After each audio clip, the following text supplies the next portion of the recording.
छत्रपती शिवाजी महाराजांच्या महाराष्ट्रात सध्या आपण जे बघतोय की छत्रपती शिवाजी महाराजांची, राजमाता जिजाऊंची बदनामी करणाऱ्याला सरकार अभय देते आणि दुसऱ्या बाजूला लाडकी बहीण म्हणून मतम घेतात, परंतु त्या बहिणींमध्ये भय आहे.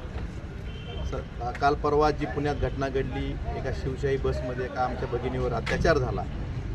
अशा वेळेस राज्य सरकार एका बाजूला शिवाजी महाराजांचा अपमान करण्याला अभय देतं आणि दुसऱ्या बाजूला बहिणीची सुरक्षितता देऊ शकत नाही, त्यांना सुरक्षितता त्यांची करू शकत नाही.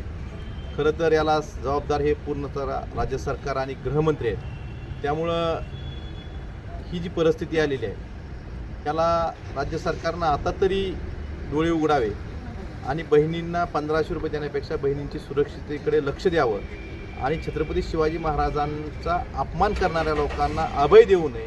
कारण त्यांची जी हिंमत होते, वारंवार आपण बघतोय की छत्रपती शिवाजी महाराजांचं, संभाजी महाराजांचं, जिजाऊंचा बदनामी केली जाते आणि त्याला सरकार अभय देतं आहे. त्याला कुठेतरी सरकार जबाबदार आहे.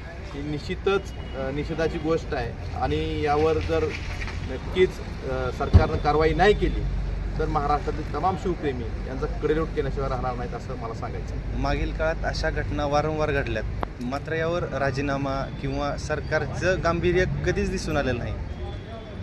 याला काय सरकार म्हणाल? मी सांगितल्याप्रमाणे सरकार पुरस्कृतच काही लोक छत्रपती शिवाजी महाराजांची बदनामी करतायत आणि या सरकारचा अभय असल्याशिवाय त्यांची हिंमत होणार नाही.